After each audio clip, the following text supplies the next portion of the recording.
مخالف اغتشاش هستیم، اما طرفدار پروپا قرص مهندس میرحسین موسوی نخست وزیر امام. من تعجب میکنم از شما اصولگراها. 225 نفر امضا کردید، از آقای احمدی‌نژاد حمایت کردید. 220 نفر تبریک بهش گفتید. تحمل 5 دقیقه صحبت ما رو ندارید. متاسفم براتون. اینم مزاح کردم باتون. عزیزان و برادران، در ایران اسلامی بشه، در ایران اسلامی هیچ کسی جرأت ندارد به فکر انقلاب مخملی باشه. این مزخرفات چیه؟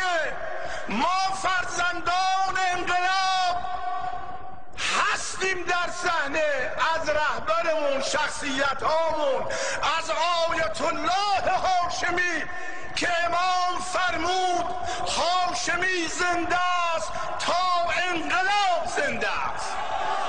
آقای ناطق نوری شخصیت بزرگ و انقلابی بزرگ، رئیس دفتر مقام معظم رهبری که در همین مجلس اگر رأی گیری کنیم 130 نفر با آقای ناطق نوری الان تو این مجلس رأی میدن.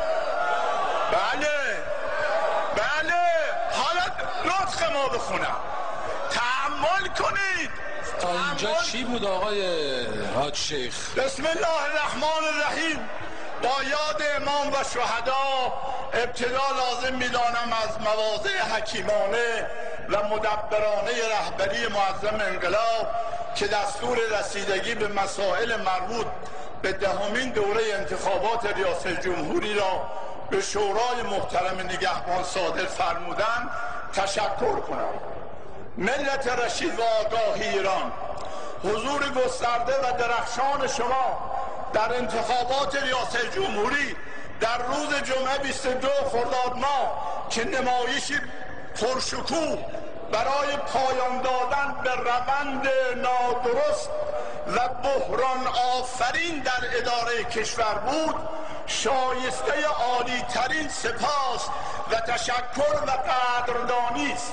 ولی با کمال تأسف علی‌رغم خیزش عمومی مردم مسلمان ایران و جهتگیری کاملا روشن رأی مردم، 20 ثانیه وقت دارید. نتیجه کاملا متفاوت با این رأی و اراده مردم از سوی دستاندرکاران اجرایی انتخابات موجب بهت و حیرت و یأس بخش عظیمی از مردم ایران. وقت شما تمام.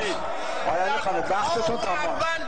خدشه‌دار شدن اعتماد مردم به نظام و مسئولان کشور را به دنبال داشت.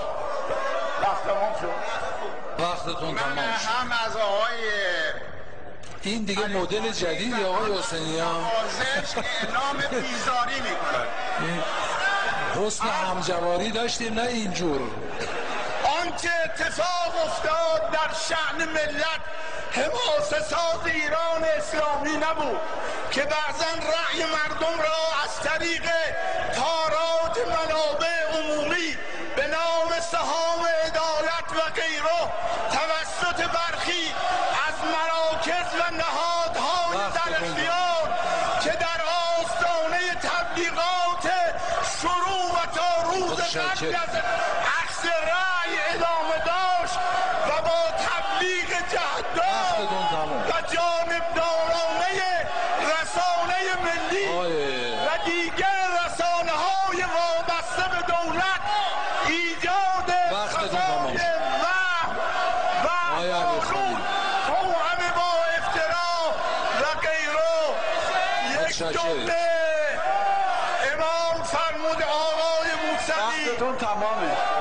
امام فرمود آقای موسوی آنهایی که در مقابل شما ایستادن توانایی اداره یک نانوایی را ندارن. و السلام علیکم و رحمت الله و برکاته.